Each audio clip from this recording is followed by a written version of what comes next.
in our indoor facility, we have a turf area, and it's like every 10 yards, you're going to increase that intensity a little bit. So maybe we'll do that for 30 or 40 yards, and they'll progressively increase the intensity. And then maybe the next week we're going 50, 60, 70, 80, and then maybe we'll go 60, 70, 80, 90. But then we'll get to the point where we're doing it maximally for like the last 10 to 20 yards. And I'm just constantly kind of just going through an ebb and flow of it. Honestly, it's once again based on how they're feeling, what we have going on that particular week. But it's a nice way to just get some high intensity work, and then also be able to focus on the technical component early on. That was Rob Assise, and you're listening to the Just Fly Performance Podcast.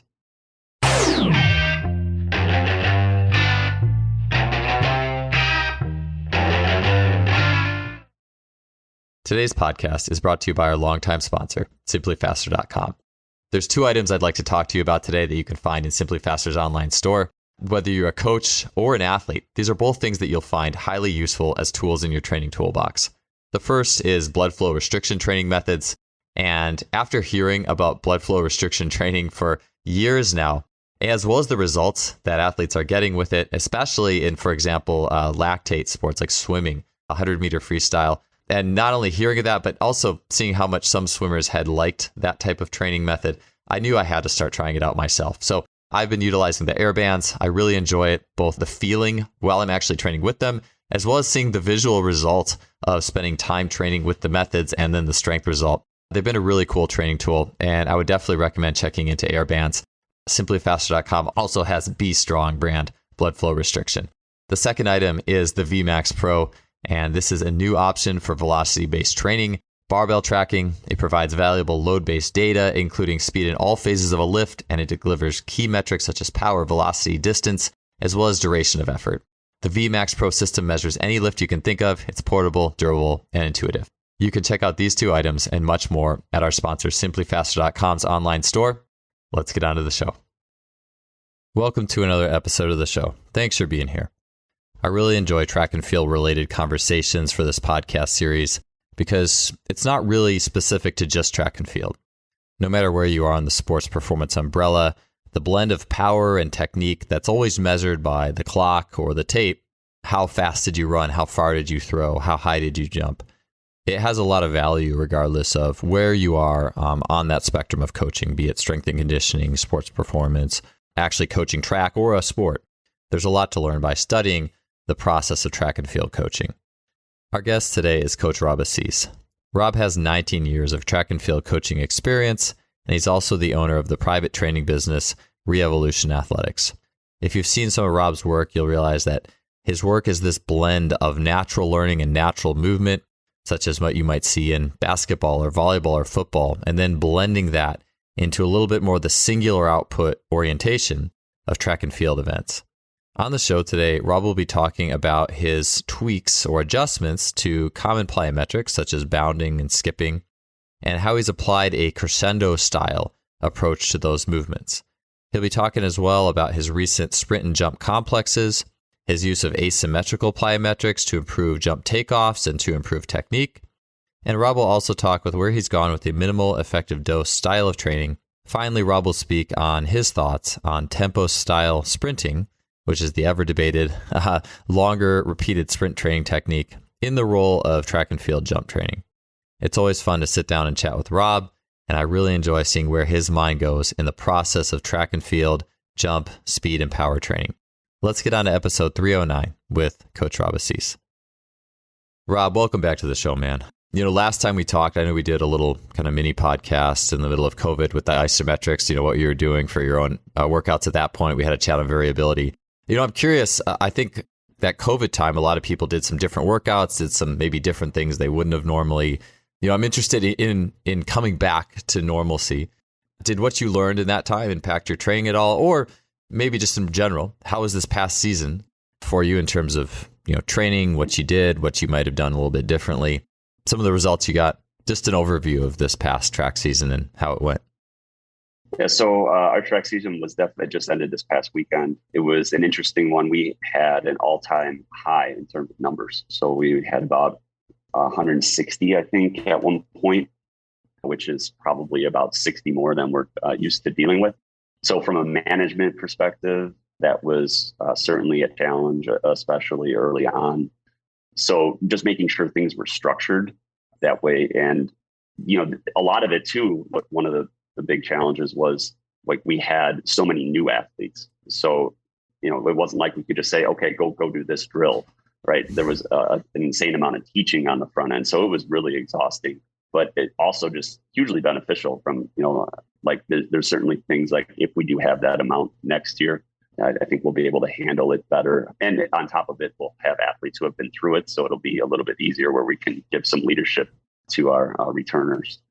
And then COVID certainly taught me a ton. I think one of the big challenges we had was dealing with athletes who hadn't really done much physical activity, while we were away from them. So figuring out ways to kind of gradually introduce intensity was interesting. And I think that we'll get into the idea of like the crescendo style plyo. So we can go into that now. But that was a nice way for us to gradually introduce intensity. Normally, like if we were doing bounding per se in a season, something I tend to not rush. So maybe we'll start with a week where we're just really focused on ground contacts. And maybe, I'll say like, okay, this is going to be at 50%, within a rep, and then 60% within a rep. And we'll progressively move on. The crescendo style, where they're increasing the intensity within the rep, was a really nice way for them to focus in on a technical aspect at the start of the rep, and then get into kind of more of an intense version of it as they progress through. So that was one of the big takeaways for me. Was I thought it was just a great idea from that return to, and we'll call it like a return to intense activity. But it's also something now that, a season later that we're still using. So that was certainly helpful. Yeah. So let's get into that. Yeah. The crescendo stuff. Cause I read that article you recently posted on it, and it brought back a few memories for me. One was just because, and one too, like people usually don't talk about it from a philosophical perspective. A lot of times it's almost all or nothing. We so often frame our teaching of skills. And I would say too, like this kind of wave of all my podcasts, it's like motor learning, teaching. I just think it's to me, it's everything. Cause like, if you have good technique, it kind of comes with dopamine reward and power. Like you're learning, it's exciting. Like this is stimulating. I think people really underestimate the power of that. So anyways, long story short is, as you're talking about these crescendo or these buildups, which I will say, I'm trying not to get too scattered, but the sprint buildup, who doesn't know the sprint buildup, right? Like you start slow and you build up. Like this is one of the most basic things, especially everybody knows it in track and field, but even in sports performance, I think you would almost on some level be living under a rock if you've never heard of a sprint buildup where you're gradually building up to top speed in a rhythmic fashion. But why is it that we just stop there? Why is that the only thing that we do for building up? And even within the sprint buildup too, I think that you can do a sprint without a sense of rhythm. Like it's very easy to see athletes who they have no idea. Like they have no idea how to build their rhythmic ability up. And it's been said on this podcast before that, it's so easy to just prescribe everything on the level of mechanistic. The body is a machine and be in this position and da-da-da. And there's nothing, the quality is completely skipped over and the rhythm is skipped over and that natural learning style. And it was Alex Fuzz Khan, who is a British track coach, high jump coach. And I had two of his DVDs, lent him out, got lost. The coach I lent him to, I think lost him. And you can't order him again, which sucks. But like he was the only other coach who had actually like had that kind of work. I saw that it would be like straight leg bounding, like little small straight leg bounds, and each one gets bigger, and stuff like that. Anyways, sorry, don't want to steal your thunder at all. But when I saw you writing that, I was like, this is so good. So can you expand a little bit on some of the different modalities that you would have this crescendo application to in teaching at and grading the intensity of effort? Yeah. So it started, I think, with I got a contact grid, but prior to even having a contact grid, Carl Valley wrote a lot about the Scandinavian rebound jump test, which I believe he got from Håkan Andersson. And That one is just it's an RSI test. So if you have a contact grid or a jump mat that can do RSI, you start off, it's about 10-ish jumps, and you start off at a low intensity and you progressively crescendo your way up. And so you're looking to minimize ground contact time, but maybe like your last 3 jumps, you're trying to maximize your height to get a higher RSI. And started doing that with athletes. They loved it. One, I thought it was great because it's, Carl would say too, it's a skill and a test. So, it's teaching them how to bounce, which is fantastic because I think that's something that, as jumpers, we obviously need, but it's something that I feel like that skill isn't necessarily there for a lot of athletes. So it's awesome just for them to get practice there. And then you also get data back, which is always nice to see. So our athletes really like that. And then, like you said, like between that and then the idea of the sprint buildup, it's like, how am I not making, I'm a little slow. So like, how could I not make this connection to other types of activity, right? So we started doing it with bounds primarily.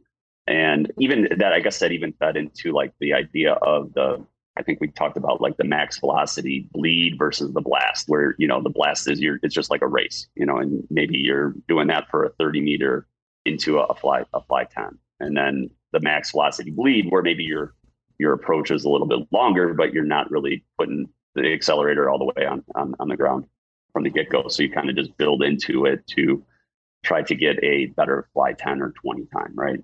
So I think it kind of, we just brought that into almost all of our regular plyos, whether it would be bounding as mentioned, or even like run, jumps, gallops, skips, hopping, whatever. I mean, it just seemed to cover quite a bit of a range of intensity, which was nice, and really just give athletes a little bit more body awareness. And as mentioned, you can give them something to focus on technically, and it would carry over. So like, as you mentioned with, the maximal sprint, like if I ask early on in the season, we'll do a 6 bound test. And when we ask athletes to do that, limbs are all over the place, right? A lot of them, it's the first time they've ever bounded, but we just want to see how they can handle it. But then if I take them over and say, hey, I just want you to gradually increase this intensity, start off easy and build up, they look a lot better. So it's a really powerful, I think, teaching tool too. Yeah, I completely agree with athletes looking better. And it's one of the things I really love about that crescendo idea, and especially with not only the sprinting, but also the plyometrics, because I think within the plyometrics, there's more built-in rhythm. Like you feel the rhythm or not necessarily. I mean, if you look at like Jamaican sprinters, there's rhythm in like every step. You just see it in the way their arms, their shoulders, the way they move. I think that rhythm, it may not come as easily to others, but within a bound, it's a little slower. It's a little more 3D. It's very easy to feel rhythm in a bound or a skip. And there's other ways to teach that. But one of the things that I find helps people look better, it's like, we almost have this mentality backwards, is we tend to start, this is another reason I'm just so drawn to this idea and just finding different ways to plug it in, is that our mentality, in my opinion, is more like find this, like a Darian Barr talks about the little wheel and the big wheel. You have a smaller wheel, and then you make the wheel bigger as you get up to like a higher velocity. But it's almost like we try to make everything we do the big wheel. Like everything is high knees, everything is get long, get big, get far out. Like you see people trying to push really hard and long out of the blocks in practice. And then of course in competition, they have to start a little smaller because they do what actually is going to help them run fast. But it's like we have this tendency just to make everything too big, including, as I just had the podcast with Rolf Oman, like ground contact times in hurdle hops or depth jumps. We prioritize the magnitude over the core, which the core is, in my opinion, the smaller, quicker stuff. And then the occasional like bigger magnitude. It's almost like almost like the song or the techno beat. It's kind of like these small little things with an occasional like bass hit. It's not like bass. I mean, sometimes it is, but those songs, if you listen to those songs too much, I think it drives you nuts. Sure. So all I'm trying to say is, and I figured this out, it was in my early 30s, I was starting to do workouts where, and there was no crescendo element to this. This was just kind of straight up, but I got this idea. Well, what if instead of just trying to do bounds, like, all right, it's 20 meters and every workout, it's like, all right, how few bounds can I cover this distance at? Eventually, and I figured this out, you start to almost get too dominant to those longer times. It shortens your transition of the ball of the foot. And so I got into this thing where I'd like, all right, if I'm going to do 6 rounds of bounds, well, the first 5 were like these mini bounds where it's like quick contact. And then the last one, I'll let it rip. Or same thing with depth jumps. Like the first 4 rounds, I'm going to do just as minimal ground contact, like low box to box type thing. And then the last one, I'll let it rip. And I found that prepared me so much better. I felt so much better when I got to that final, like more high magnitude effort, if that makes sense. And so, but I just love that rhythm is such a lost art. And so I just really love that progression. And I totally believe you when you said people look better. And I think, again, that's something I don't think a lot of people necessarily have an eye on, because they're usually just watching numbers. They're like, all right, well, how far did you go in these bounds? You know, how many? They look at it only that way. So I love that that also opens up the observational element of how is this looking? How is this feeling? How is this transition to feeling to a greater magnitude? And another thing I'll say with that, the rebound jump test, something that I've done is, you know, if an athlete isn't getting an RSI that they want, one thing I did, it's kind of like the speed gate golf idea, where I'll say, like, let's just say their RSI is, to make it easy, 3.0. I'll say, get a handful of them at 220. Like, let's just try to get to 220, you know, and we'll do that a couple sets. And then not all the time, but sometimes they come back and then they PR in their RSI. So I have no idea why that works. But, you know, it kind of gives that awareness of, you know, what am I doing? And then, you know, maybe it just allows them to lock in a little bit better to how they're feeling. And then they come off of that with a different focus of just going maximal. And then they come back and then they hit a PR. So. Yeah. So sorry, explain that again. So let's say, so you said if their best was 3.0 on the RSI, so you would have them go down to 2.2 and try to do a golf at like 2.2, try to hit this exactly. So there's like come back. So like the speed gate golf, right? It's like would be, you know, maybe your PR and a fly time is 1.0. So we're going to do a series at 1.1 or something like that, right? Where they're trying to hit that. So it's kind of the same idea where we're going to do something a little bit sub-maximal. So at like 2.2, and then come back and then go maximal with it and see what happens. Yeah. I like that a lot. Yeah, one of the things I've been thinking about lately is almost like that relationship with the conscious and subconscious mind. And it's almost like, this is at least the thoughts I've been having lately, is everything that happens in the subconscious mind is relatively free of excess compensations. Once you bring the conscious mind in that tries to PR, you're going to you tend to, this is in my opinion, use kind of like second order compensations that are unneeded to try to get that. Maybe, I mean, from a very simple perspective, maybe you just tense your jaw up too much, you know, like something like that. But you could also be like trying to leverage extra extension through your spinal erectors rather than using like a more central strategy, if that makes sense. And it's almost like sometimes when we strive too much, this is at least my theory I'm kind of putting together, is if you have the meter of like total relaxation, like I'm just playing pickup basketball, you know, I'm just doing whatever the game requires versus, okay, now it's like full on triple jump training, right? And like, I'm really striving to get that extra distance to stretch out, which I don't even like that term, but stretch out this phase, you know, or whatever. To me, I feel like that can bring on more unwanted compensations. And the more of those you have, I think the nervous system doesn't like it. And it's like, no, we're going to go back here because you're compensating and trying too hard. So we're going to bring you back to this level, if that makes sense. And so I kind of think of the speed gate golf sometimes, or for people who haven't heard that mentality, but if you're listening, you haven't heard that, check out Sam Portland's episode we did a long time ago. And basically the idea of, instead of trying for max, you're just trying to hit a sub-maximal on the dot. So I'm on a just jump, and if I can jump 30 inches, I'm going to try to hit 25 on the dot. But I like RSI because RSI is more fun. The vertical would be too boring. I mean, you certainly can, like you can start and try to go up a little by minutia, but I like that a lot. I just think gamifying things just makes it more, it takes away the striving brain, I think, and sometimes that kind of resets the system a little bit. Yeah, I think you see that with jumps, well, probably sprints and jumps all the time, where, I mean, I can definitely say I saw it this past weekend at our state meet, where athletes get down to their last jump and they know they have to perform better. So then they strive.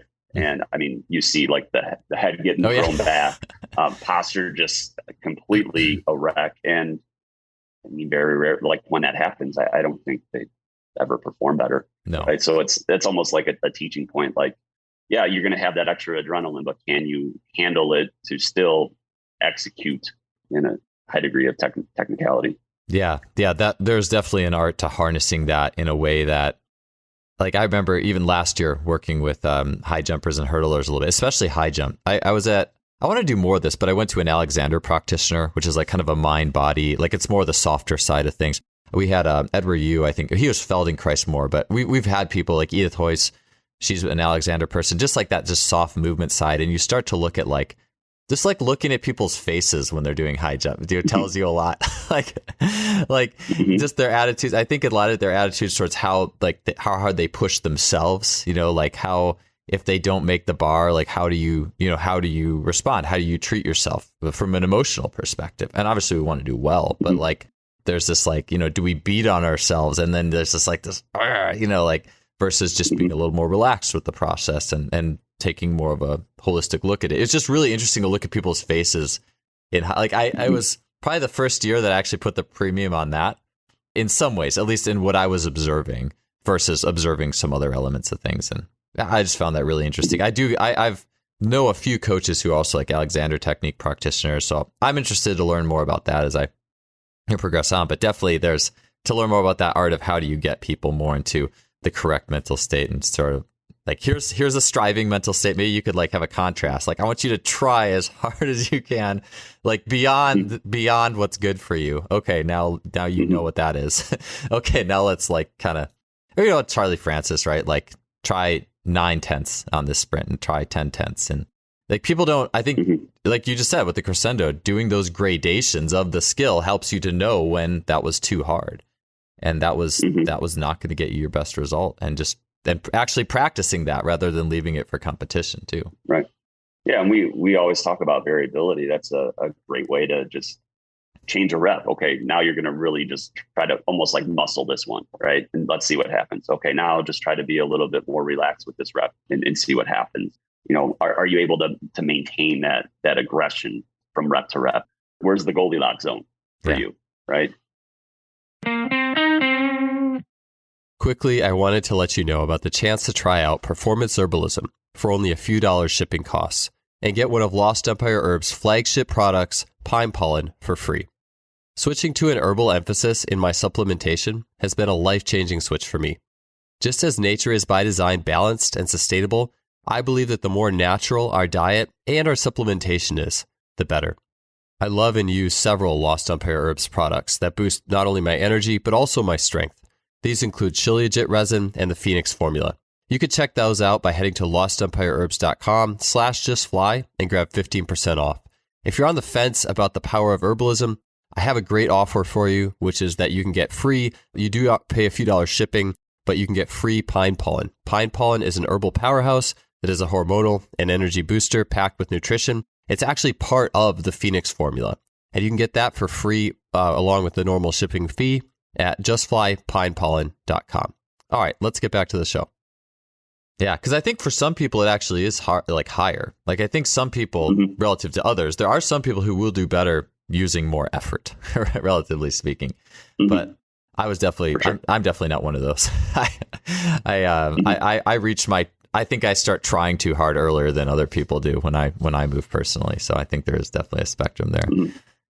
Outside of the bounding, or can you get, Rob, into the nuts and bolts a little bit? So in that like crescendo bounding, or did you do like skipping or like single leg bounding, or was there any like, tell me a little bit more about the nuts and bolts of how you did that, like crescendo work, and then how did you progress that throughout the year? So, I mean, we started pretty early, and like I often, we can break it down percentage wise, but I'll say like, all right, we're going to start at, like a 50% intensity, which is just an arbitrary number, right? Like, do they really know what a 50% bound is? And then you're going to, maybe we'll build it up to 70%. So in our indoor facility, we have a turf area, and, it's like every 10 bound or every 10 yards, you're going to increase that intensity a little bit. So maybe we'll do that for, 30 or 40 yards, and they'll progressively increase the intensity. And then we'll get to a point where maybe the next week we're going 50, 60, 70, 80, and then maybe we'll go 60, 70, 80, 90. And we just, I kind of always base it off of, it's really day to day in terms of how they feel. But then, we'll get to the point where we're doing it maximally for like the last 10 to 20 yards. And I'm just constantly kind of just going through an ebb and flow of it. Honestly, it's once again based on how they're feeling, what we have going on that particular week.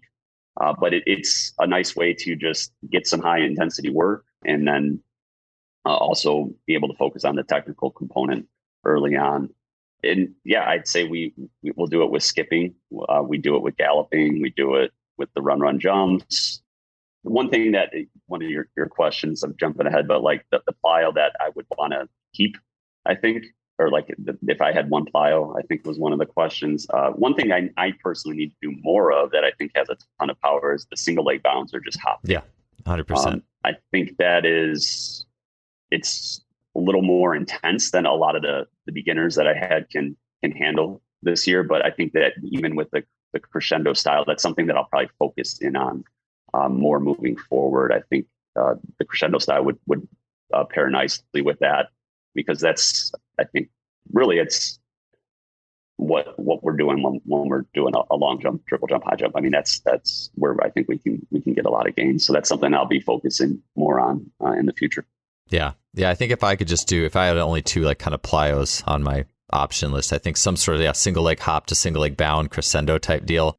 Mm-hmm. And then like a depth jump of some sort, those are my two. Like, I think there's so much, because even, like if you look at the skill of all of the actual jump, there's a lot of plyos just built into that as it stands. So I definitely see a lot with that. So along with that too, do you have any thoughts on, and I'll say this as well, as in relation to strength, it's like the late Charles Poliquin, and I think this might have been Ian King, one of those two, Ian King, Australian strength coach. I think it was like, before it was the skater squat, it was the King deadlift. Anyways, within there, I had heard the idea of wave load everything, like, and this speaking in the weight room, like wave load everything.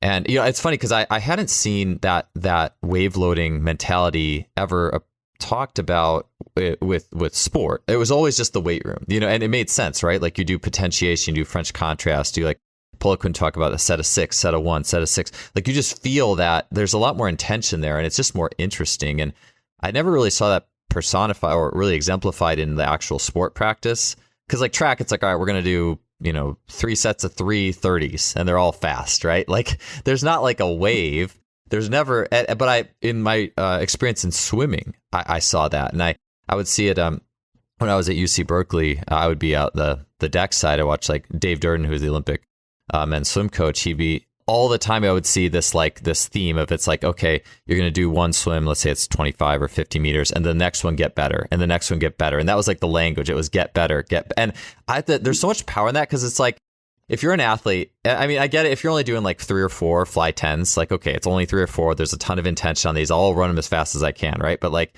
if you were going to do any more than that, it's going to get boring real fast to just be like pounding your head to the wall to PR each one, right? You want some sort of like feeling like you improved. Like, all right, here's the baseline. Oh, I improved on that. Like little dopamine hit. Cool. Oh, I improved on that. Little dopamine hit. Cool. Like that's awesome too. And I just don't think we, in track, I think maybe it's because the volumes are lower. Well, sometimes, but we don't give ourselves opportunity for that. And so anyways, I was just curious on your thoughts on that, in the gym, weight room, strength, anything in there, I mean, I guess if you're doing in the track, right? Like, I don't know, just go hit like 2 sets of 5 in the weight room and you're cool. Like any thoughts on that in the gym though, or anywhere you're going with that in the gym? Well, before I go to with the gym side, one thing that we did at least a few times during the season, when we'd be like timing fly 10s, we'd have athletes like go do one with a water bag. And then, okay, now you're going to do the water bag, but then you're going to press it up. And then we're going to go through and do one where it's just, maybe a bar or something where they're running through with the bar over their head. And each time that they are PRing, right? Yeah, exactly. And then the next one, all right, now we're just going to go through and run normally.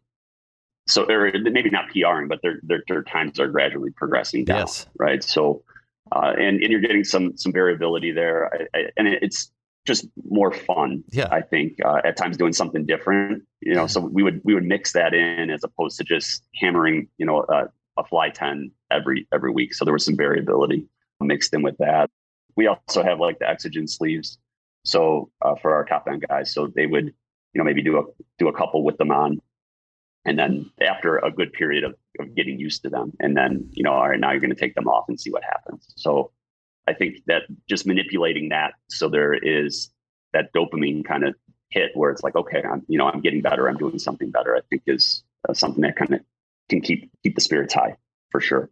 Yeah. And then in the weight room, I think that one thing that you've sort of got me thinking of is like, if you have like a way to monitor velocity, just, or bar speed, maybe putting like 135 pounds on and then just progressively going through it in the same manner. So it's just like you're going a little bit slower, focusing on maybe a little bit more of a technical component, and then just getting into a rhythm where you're going through it at a certain bar speed and kind of just progressing up to that. I think that could be something that would be interesting, whether that's within a bench or a squat. But and that could be either trying to improve some capacity work where you're maybe doing that for 30 seconds or a minute or whatever. But yeah, that's something that I'm going to play around in my garage with for sure. I think that would be that crescendo idea where you're just gradually increasing the speed within a set would be something that would be at least fun for me. Oh yeah.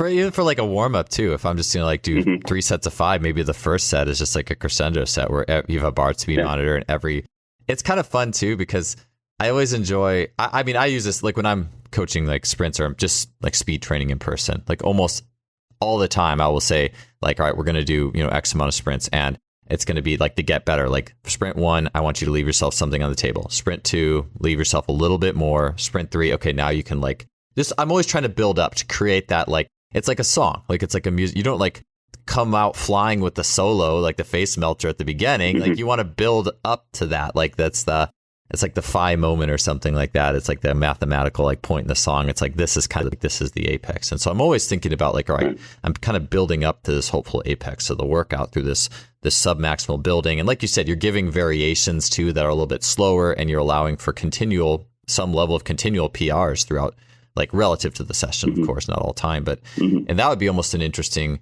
like, I don't know if you could really study it, but like opportunities to get better, like how many times you improved on the last mark you did in the scope of every session. I think that makes it really interesting too, almost as some sort of metric. But I found it interesting that some athletes like sprint 1 was the best. I'm like, all right, this one's like 70%. It's pretty easy. You're going to go 80 next. You're going to build on this. So we're going to hit sprint 1's the fastest. I'm like, it is funny how that just like, it is funny because not all athletes are like that, but I do find some just blast it like that first one for whatever reason. I was just find that interesting. But yeah, I think it would be cool. So I'm like totally getting off track, but I do think it'd be really cool to have that warm up set, like, because I wonder if that would happen too. Like, let's say you got a hex bar deadlift and you have a bar speed monitor, and it's like, all right, you're going to do 5 reps and each one has to be a little faster than the next. And even 5, it's tough. I do it a lot with medicine balls too. I'll do like, all right, you're going to do 5 medicine ball throws and each one is a little harder. And I find it funny that these athletes, like, by 3, it's the hardest throw. I'm like, you can't like gauge out your effort more than this. Right. I think that's a skill, though. I think that's an important skill to have, to be able to do that across a wide variety of skills. Right, for sure. It's like, if I played basketball and I could only make layups or 3-pointers, I don't know if there'd maybe be a role for me, but it would be better if I could also hit a mid-range jumper, right? Yeah. And that's kind of what we're kind of asking to know that middle a little bit better. You see, it wasn't like Steph Curry doing a warm up before a game like that. Like he started at 3-point, hits it, steps back, hits it, steps back, hits it. There you go. Like there's another, one of the best doing that skill. You were saying, you were going to do, and I was going to say too, like the lifting, you could do a couple sets of that graded thing before you do your main sets. I just think that'd be so cool. It's like the Ruzon study built in before you go do your main sets. Whereas I think in a typical setting, it's like, all right, you got your warm-ups in. All right, set 1, blast it, like max intent. Here we go. And again, I think that could work for a little while. But if we're looking at like sustainability, building athletes that move effectively, that can gauge their movement effectively over a long term, I just think it's better to have those gradations in there. But, you were saying this. I want to bring it up now because I just think it's such a cool idea. It might be like the only jumps training system or track jumps in the nation that's doing this. But you were saying like getting adjustable basketball hoops in. I'm curious how maybe you can explain how you would envision using those, but I think it'd be cool to be like, all right, if you could adjust it, right? Like, all right, we're going to start on 8 feet. All right, then we're going to go to 8.3, then 8.6. And then, of course, I'm speaking in English units here. I should be speaking in metrics, but I'm going to go up like 4 centimeters every dunk, and you're going to go up that way and use that as the warm up or something like that. Or, that's a little more difficult. But anyways, tell me about the hoops and like, if you get those, you have any ideas for that? with track? Yeah. So we have, like, I had 28 to 30 at one point in just our jumps group. So, and we have ones, I mean, we're fortunate we have an indoor long triple area. And then we typically get a court a couple days a week that we can use for high jump, but still the management component is a challenge. So I've always had to approach like our jumps training sessions as a circuit. So I think what would be fun is to have a couple portable hoops. It's something that has been on my wish list for a while, and we just haven't pulled the trigger on it. But I'm definitely going to do it this coming season. And I think, it could be something simple like, all right, you're going to do a couple, whether it's longer high jump attempts or triple attempts. Most of the time, it would be short approach for us. And then we'll have other drills mixed in, but that's part of our circuit that they'll go through just for the component of not, athletes being, not waiting 20 minutes between a long jump attempt because we have high numbers. Like, okay, I'll go over to the basketball hoops and you've been working on this one dunk. All right. So, go work on that one and then try something else. And I think that would just be a nice mental break, kind of fun. The only challenge I think would be trying to get them to come back to do the track stuff. Right. That's hilarious. Because they'd be like, oh, I almost got it. I need to do it again. Right.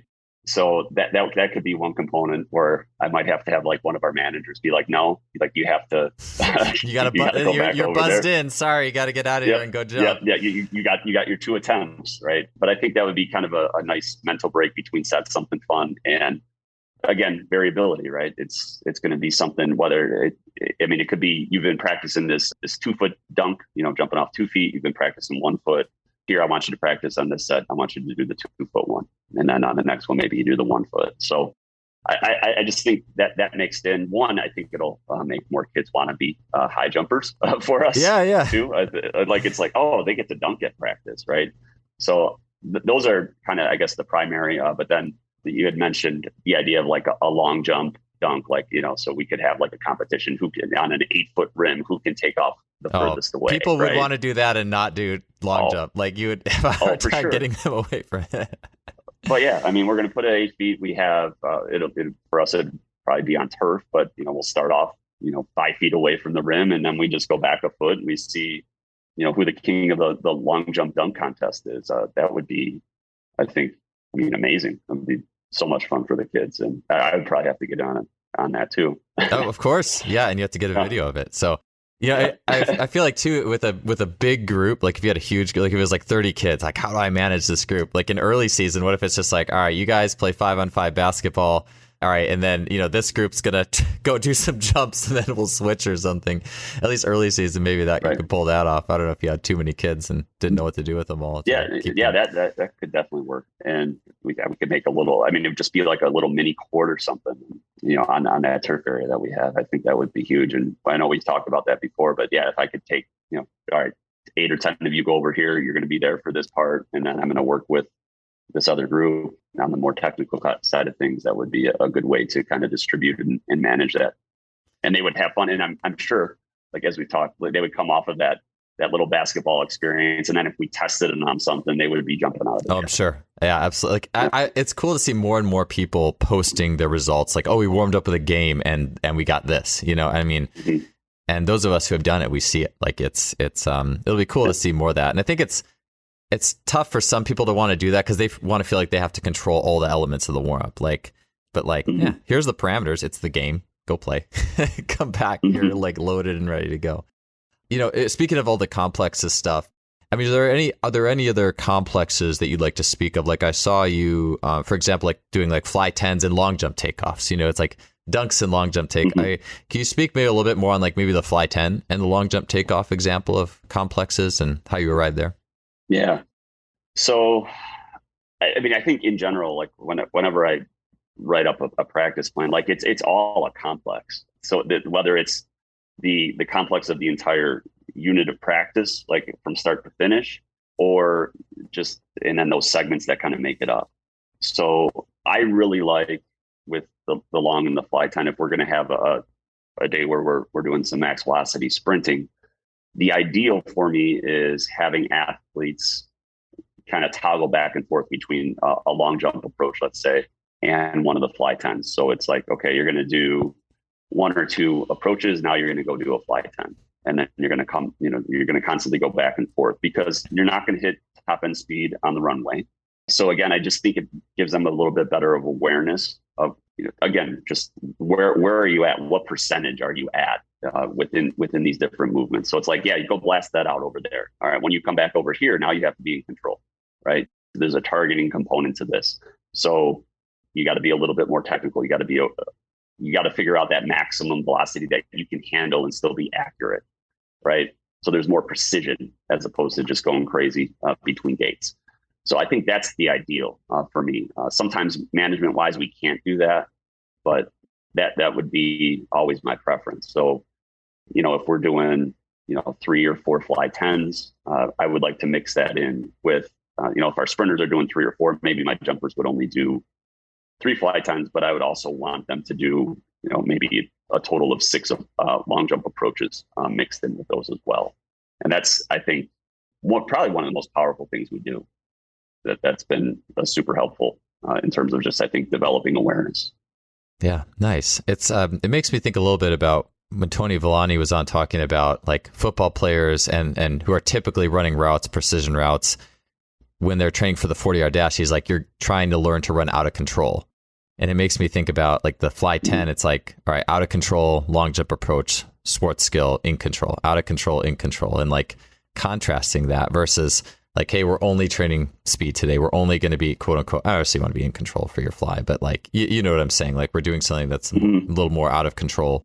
And actually, it makes me even think too about like Bobby White talking about, hey, you're having trouble with this shot. Well, let's speed it up. Let's make it a little more out of control. And then let's come back and we'll make it in control and playing with velocity. And it's like all these things are tools that we can like play with and explore with and bring it back and see if that helped. And it just makes, it just makes training interesting. That's one of my things too, I'm on, is like, how do I make training maximally interesting? And not in a way that I think people hear that and they think, oh, you just want to do like anything and just make it like novel for the sake of novelty. And you don't have and I think the key is that it's interesting, but it's also directed like, hey, this is my adaptation pattern. This is where I want to see adaptation happening versus I think it gets interesting or novel for the sake of novelty when you don't have an adaptation pattern, when you don't have KPIs and things like that. But interesting has been one of my I'm thinking about that word more and more in the terms of training and intention these days. Yeah.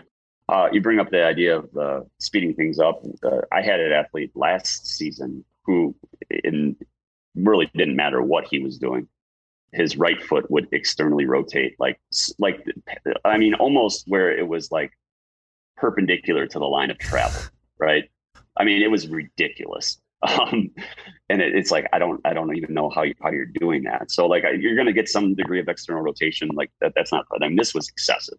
So either with bungees or Chris Corpus has the 1080, we would just put some light assistance on there and you watch that just clean up because there just wasn't enough time. Yeah. Yeah. Interesting. So it's like using that as a tool where it's like, okay, like I don't have enough time to even get there. So that was super interesting just to see that play out. And I wish I had good video of it. I know there is some, I think I wrote an article that has some video, but I wish it was better. And I had a video of him just doing like a normal versus the assisted, like, and how much better it looks. And, it's pretty like, we always think about, slowing things down, and we've talked about that, but speeding things up can definitely be a great teaching tool. Yeah. I think it's so cool anytime that we don't necessarily have to like, all right, oh man, your foot turns out like this. We have to regress all the way back, and clean things up on this little minute biomechanical level versus, well, what if we could just increase the velocity and you could self-organize a solution? And I think Bush Extator talked about that a little bit when he was on last time about like, not getting so caught up in the minutia that you derail everything. What if you could just offer a simple solution and the athlete can self-organize a fix around it? Like and again, I definitely like to be able to have a level of symmetry in the body, absolutely, and preventing injuries and things like that, and know how I can regress if I need to. But it's just really interesting to think, if you only have this amount of ground contact time, and your body is now forced to create a solution that fits more in line. And I will say, even back to the Crescendo stuff, I feel like the zone where the most can go wrong is like it is almost, I don't like to call this in the sense of, I would call it that neuromagnitude zone. There's a little bit longer ground contacts. There's more compensating and will you can do to get your outcome. Like, let's just say it's like 20 yards bounding as far as you can go. Like, you could spend longer on the ground as a strategy to go further and compensate more, but it could be a way that actually isn't really the best for you as an athlete long term. I mean, maybe in the day it's like, oh, I set a PR, cool. Okay, well, let's go back to your home base stuff for a while. But I like that idea, and I've definitely become more and more fond of like, higher velocity, quicker contact times. You can't compensate as much, and it helps the body to tune and self-organize. It's almost like on the whole other spectrum of like, you have isometric on one end as one, like I think it was maybe Dan John who just said like the best way to learn movement is no movement. And you have that as a good place to get rid of compensations and iron things out. And then on the other end, you have like extreme velocity. Let's see what happens. And you have that option. Maybe I could go either way to see like, okay, if speeding it up doesn't fix, all right, now we're going to make you sit there in an isometric, and figure it out. Right. It's kind of funny. Right. I've been told multiple times that if I wanted to improve my golf game, I should take a swing over the course of 5 minutes. And, go backswing, 2.5 minutes, and then coming back down for 2.5 minutes. And I've messed with it a little bit, but it's pretty difficult, and it's hard to have that intent all the way through it. I would start thinking about other things. Maybe this summer. Yeah, 45 seconds into, I'd probably start thinking about something else. But yeah, then try that versus like an overspeed swing if you could somehow do that. I don't know, like a lighter club or like a stick. Swing a little stick as fast as you can. It doesn't weigh anything. Yeah, that's funny.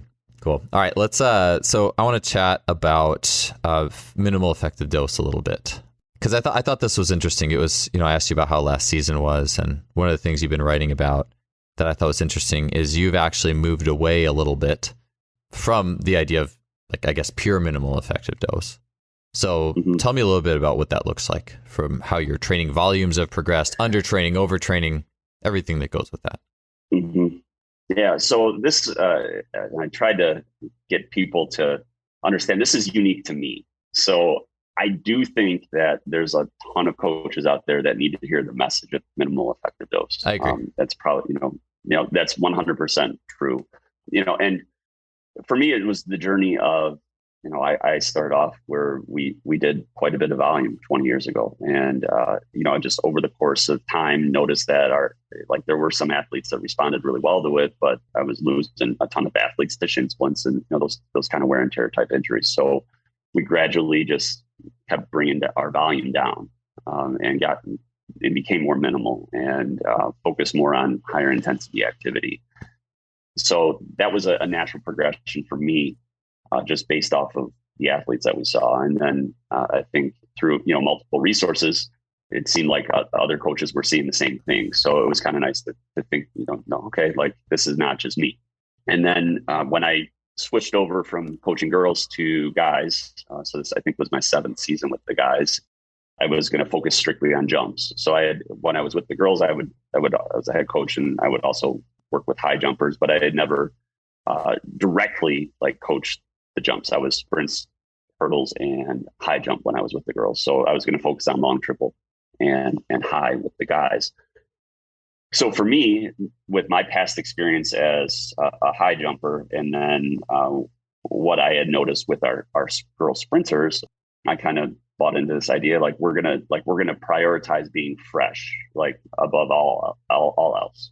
Because as a high jumper, and I don't know if you could answer this, if I didn't feel bouncy, I did not jump high.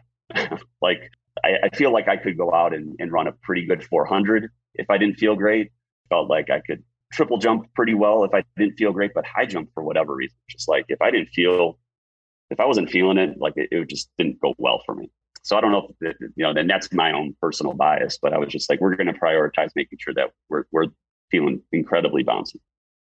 So I'd say the early on when I was coaching jumpers, I probably was too far on the end of where there were technical changes that need to be done, but I would overlook those in terms of just the athlete being fresh. So it was probably more on the approach side of things for the horizontals, where I think I was shortchanging them.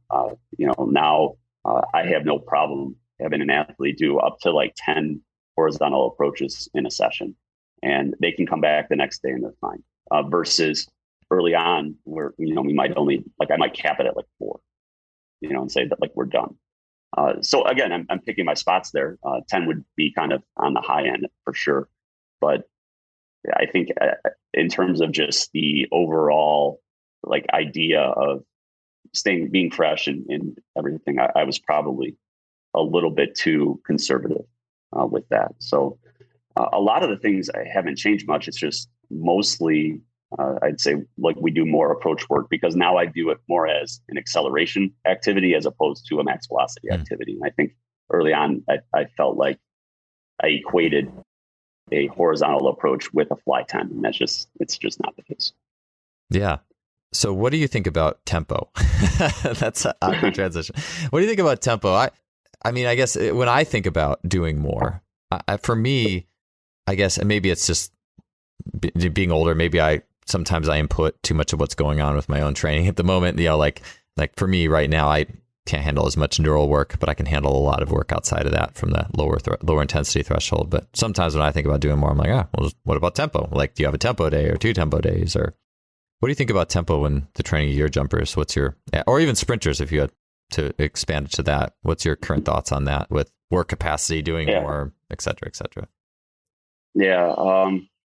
So I did a lot of tempo work with our girls back in the day, and they were really successful. Kind of got away with it a little bit more, or got away from it a little bit more as time progressed. I feel like if I had a good fall training block, it would be something that I would do quite a bit of. And I think really what it comes down to is I just view like training is like there's maximal, there's submaximal. So obviously tempo falls in that submaximal category. Whenever we're doing running through wickets, or we're doing build-ups, or like all of our jumpers will do serpentine runs, curve runs, that kind of thing. Like that to me is just, it's all submaximal. It could fall in that tempo category. So I wouldn't say there's not maybe for a handful of athletes, I'll have a workout where they might run, 4 to 5 200s during the course of the year, a few times, but there's not like a dedicated block to it per se. And I think I get a lot of the benefits from tempo from working through like the jump type circuits. So it's like take a couple short approach jumps. All right, now you're going to go and do a couple wicket runs, and then you're going to do a jump rope run, and then you'll do some hurdle mobility, and then it's just and that's continual. And then you're going to do it, and it's just one to the next, and we're working through that circuit for a good 40 or 45 minutes, and then you'll do an ISO hold, and so their heart rate is elevated the entire time. I think that's kind of how I handle tempo. That's worked pretty well, and the other part is like we're not getting the I don't really have many wear and tear type issues with the jumpers, and I think it's because there's some variable activity as opposed to just running around a 200 meter indoor facility or something like that. So that's how I'm not opposed to tempo. I just like anything else, I'm opposed to the abuse of tempo. Yeah. Yep. Same. Like that would be a good question: is how many 200s before it's like abuse of tempo? Like 8, 10. Like when are we? At what point are we just getting carried away with this for the point of running more of them? I remember seeing one workout group about 12 years ago where they were up to. It was like they were up to 16 200. It was a quarter miler group. They were up to 16 200s, and I just remember like if you look at think about training should be interesting. There was not the look of being interested on their faces while they were doing that, versus when I was at Wisconsin Lacrosse that has a big tempo, and this was almost 20 years ago at this point. Like they had a big tempo background when Mark Guthrie was there, and at least in the fall, and like they would, maybe they just ran 8 or 10 at the most, but like there was always an intent. They were always like in this line indoors, and there was like this, like it was like a machine, but it was like, but the championship banners are all around, and there was just a lot of intention to it. So anyways, maybe as soon as intention is lost is your good gauge there. As soon as people are just like kind of, I don't know. It'd be interesting to kind of think about that across different groups and athletes and things. Yeah, like that. and I would like to, if I was going to do that, I would give athletes a specific item to focus on each rep, or kind of change something up each rep, where it's like, okay, you can't use your left arm. Yeah, exactly. I know I've heard you say that, right? Yeah. Like give them something to think of, or not even think about, but just where it feels different. I think I would run out of things to do with 16 of them. Oh, yeah. That would be a good coaching exercise too. Like I always think about, all right, if I'm teaching a curriculum and I'm in a university undergrad, I'm trying to think of like thought exercises for young coaches. Like, all right, you only get like these 3 exercises. What do you do? Or like, like Dan John's, all right, you get an ISO, you get your exercise, you get the magic drill, and like think about those different 3 things, or very like minimalist, but also, all right, you have to run 16/200s. How do you keep that interesting for athletes? And they're not like, milers. They're a quarter athletes or 200 athletes or something like that. I mean, you could just do them over, like, honestly, just doing over hurdles and messing with the hurdle heights every time and distances would make it pretty interesting. I would actually be, it would still be a pretty tough workout, but it would, at least the variability would hopefully be as such that you would lose some of the soreness and injury element even. I actually would be willing to bet that you might, just doing that. Well, I don't know, the hurdles does give it that component, but definitely would make it more, way, way, way more interesting. Yeah, even if it's a 12-inch hurdle. And that's also a great drill that we incorporate in our circuits is here's some random hurdles, right? It's just steering for jumps. So we'll incorporate that. Like, okay, you're going to do a wicket run. Then on the way back, you're going to go through these random hurdles. You just got to keep the rep has to stay smooth. Yeah, I like that. No stuttering. Yeah. That's a great one. It reminds me a little bit of, Stefan Holm the high jumper, the Swedish high jumper is like 5'11", jump 7'10". I saw him doing a lot of drills where they didn't have the hurdles out, I don't think, but they would do this. It was like you run in like 4 steps out, you do a skip, like a double skip off your left leg. So your left leg contacts twice, and then you go like left, right, left, boom, into the takeoff or something like that. But that's kind of what happens like when we play basketball. You go into a program to go do the layup. Like, you will never see. I just think it's funny. Like, could you imagine basketball where someone's like running down the court full speed and then just like doesn't do the layup and just runs past the hoop because they couldn't get their steps right? Like you would never see that. But yet in track, you see that kind of thing pretty much all the time. And I'm like, yes, it is higher velocity without question, but we can adapt to pretty much anything. So it's like, maybe it's like they do that because we never put people in situations where they have to actually use their steering mechanisms and have to figure it out. Of course, there's different reasons, but yeah, I like that a lot. That idea of using the hurdles and forcing a little bit of steering there. All right, last thing here before we get out of here for the day. So you've talked about, Rob, in this article I was reading that you posted as well, asymmetrical plyometrics. So I believe like offset skips, or you'd mentioned gallops and crescendo gallops. Tell me a little bit more about plyometrics that are asymmetrical, because of course jumping is asymmetrical, throwing is asymmetrical, so many things we do. So tell me a little bit about how you've been using those. Yeah, so I think I saw this probably a couple years ago now from I think Nick Newman had some of his athletes doing it, and it really clicked with me because one thing that I've always struggled, or I guess either teaching or getting athletes to do well, is a skip for distance. They can do skip for height really well, but then you ask them to do skip for distance, and you're just changing the vector a little bit, and it looks like 17 different things with the athletes. So I really like the asymmetrical component because it just allowed them to focus on one side, and so it's like big push off your left, and then like an easy push off your right with a skip. So the primary ones I use that for are with skipping and bounding. And I've found that it works really well. We talk about like hip displacement a lot with jump takeoff. So a lot of times we'll have jumpers that, maybe do long and high or triple and high, or, long and triple. So there's a different degree of hip displacement based off the takeoff angle that occur within those. So it's another way for them to kind of feel that. So maybe if we're doing a skip, an asymmetric skip, I'll have them go down, and you're going to do an asymmetric skip where the big pushes will be off your left for distance. And then on the way back, they'll do the right the same way. And then they'll do one where it's an asymmetric skip for height off their left, and then right on the way back. and then there'll be like the happy medium or the hybrid of the two, just so they're getting a little bit different feel there. So that works well, I think, for the athlete who may have to toggle back and forth between long and high jump. So they're just getting practice in changing that, the angle that the force is going into the ground. So that's been something that I think has been really helpful for us. And it's a good bridge. So it's like, okay, now you're going to do the asymmetric skip for distance with your left, and then your right. Okay, now you're going to do just the traditional skip for distance. And it has cleaned things up quite a bit for our athletes. So it's like they can lock into that one side, and then they're able to transition it back to being able to do it with both a little bit more effectively. And it's the same thing with like bounding. Some athletes just really aren't ready to bound for like a max power bound, but they can kind of handle it going off of just with that 1 foot emphasis. So it works pretty well.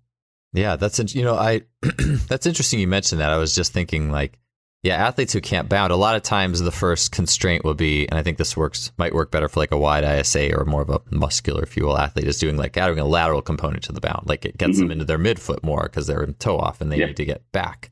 And so you can go lateral. But, as you mentioned that, like, because I've always felt when I do like bounding like that, like I've talked about variable bounding, if I put cones out and it's like the cone's at 9 feet and then 6 feet and then 9 feet and 6 feet, or 10 and 6 or 10 and 6, that bound feels really easy and natural, actually. And then it seems like it would be, if you wanted to get someone into normal, like you said, power bounding, like just make the displacement a little bit different over time, right?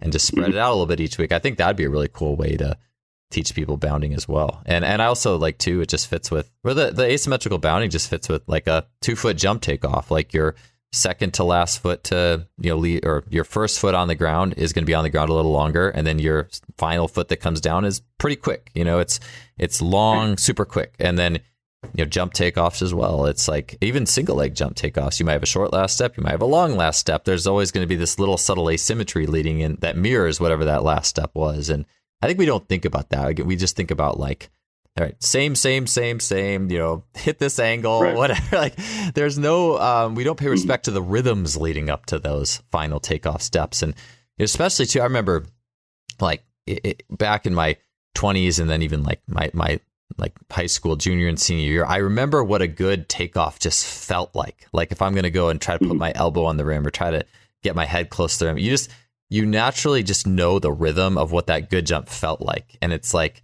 it's very unique, and it's not like just this straight like lead up, and it's not even like, it's not necessarily this linear gradual. There is asymmetry to it. And anyways, I just think that the more we do that and can tune athletes in, let them self-organize and get used to that, it's just good all around. Yeah, absolutely. Totally agree. All right. Well, hey, Rob, I think we got through all our questions here. A square hour. Like this is perfect timing, I guess. If we were just aiming for a square hour, at least on my clock. Maybe we have a few minutes on the back or the front end that we didn't quite get started. But hey, man, it's great catching up. I love hearing your ideas. It inspires me as a coach, and it was really cool to see what you're up to. So thanks for coming on the show. Oh, thanks so much for having me. Always a pleasure.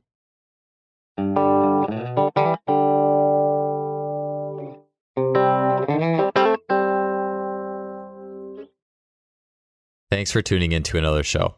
If you enjoyed it, you can help us out by leaving us a rating or review on Spotify, iTunes, whatever you're listening to. I'd really appreciate it. We'll see you all next week.